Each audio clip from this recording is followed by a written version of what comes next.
Faites-en pas, c'est juste des hommes.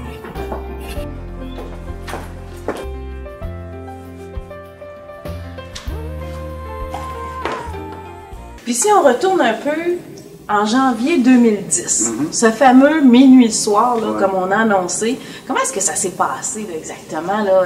Est-ce qu'il y a eu quelque chose qui nous a amenés là? Est-ce qu'il y avait des signes précurseurs?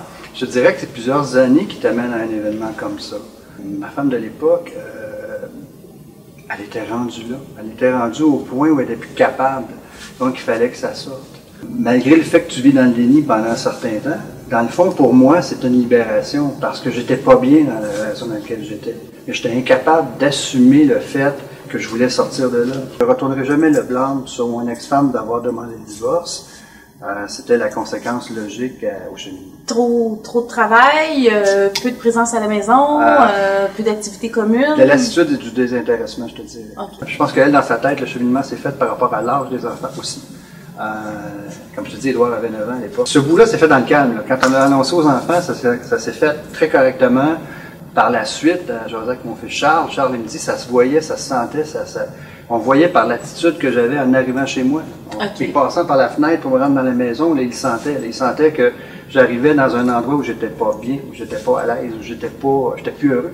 Puis est-ce que tu en as parlé aux autres autour de toi? Oui, carrément. Et puis, ce que je voulais, c'est que je voulais pas être vu comme un pauvre gars qui veut un divorce, là. Puis au début, c'est clair que les enfants servent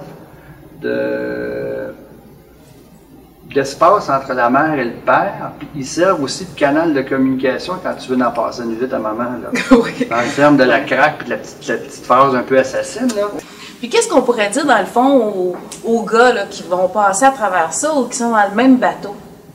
Bien, je leur dirais de ne pas attendre un an pour le faire, dans le sens que quand ça arrive, là, tu sais, je te l'ai dit tantôt, la vie c'est un voyage, hein? Oui. Bon, tu es à une étape de vie, là. Ben, l'étape est là, passe à autre chose. Okay. Apprends à te recentrer sur toi, puis ça s'applique aussi bien aux gars qu'aux filles, là. Mais apprends à te recentrer sur toi, puis dire qu'est-ce que je veux de la vie.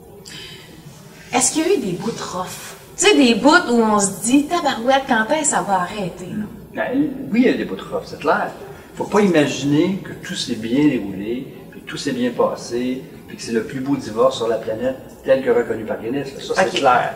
C'est clair. Quand ta blonde t'annonce qu'elle a besoin que tu t'occupes des enfants parce qu'elle va avoir une date, tu réagis. C'est clair, parce que là, tu te dis, il y a foncièrement quelqu'un d'autre, officiellement, qui va prendre ta place. Il va aimer mes enfants vont se détourner de moi pour aller avec lui. Tu réagis par la crainte, par la rage, par le découragement, par un paquet d'émotions, parce que là, tu es vulnérable. Oui. Tant ou soit longtemps que tu restes vulnérable, c'est évident que tu vas trouver ça difficile. Plus vite tu es capable de te détacher et de dire, regarde, c'est fini. Là. Oui. C'est clair qu'il va en avoir d'autres. Là. Comme moi, il va en avoir d'autres. Ben, t'avances. Tu restes mon père. Ah, ça va être le chum de ma mère. Tu restes mon père. Fais-toi-en pas avec ça. L'important, c'est ça. Le message est là. C'est le plus vite vous allez lâcher prise, le plus vite vous allez faire avancer votre vie. Le plus vite vous allez cheminer vers quelque chose de différent. Ça ne veut pas dire que le différent va être une nouvelle relation. Là. Ah non, c'est ça. Le différent, ça va être vous allez être heureux dans votre vie. Pour vous, et non pas pour quelqu'un d'autre. Les hommes en paix, c'est aussi bien manger. Le fameux déni. Comment on sort de ce tourbillon-là? La volonté.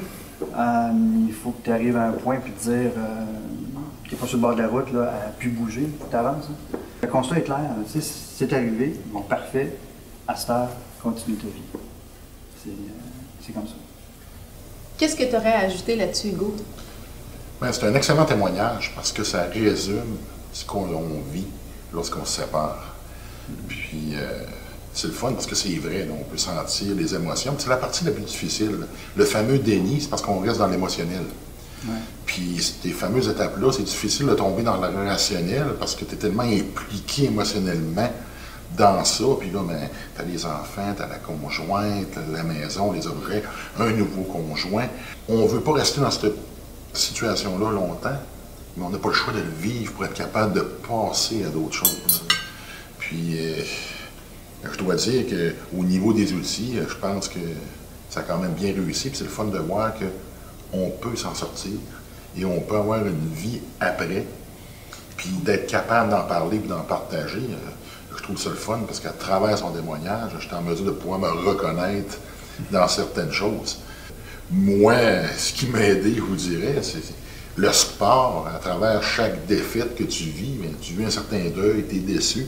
Ça n'a rien à voir avec une séparation, mais ça te prépare à ça quand même. Mais est-ce qu'on pourrait dire que l'acceptation fait qu'on sort de ce tourbillon-là? Absolument, parce que, tu sais, on parlait justement de comment tu le présentes aux amis. Le dire franchement et ouvertement, c'est que tu enlèves le déni. Vivre dans le déni, ça serait d'embellir la situation, ça serait de leur cacher des choses. Tu continues à alimenter le mythe. Et Ou de le manipuler. Fait que tant que tu alimentes le mythe, tu n'en sors jamais. Puis à un moment donné, tu te dis non, la réalité, c'est ça.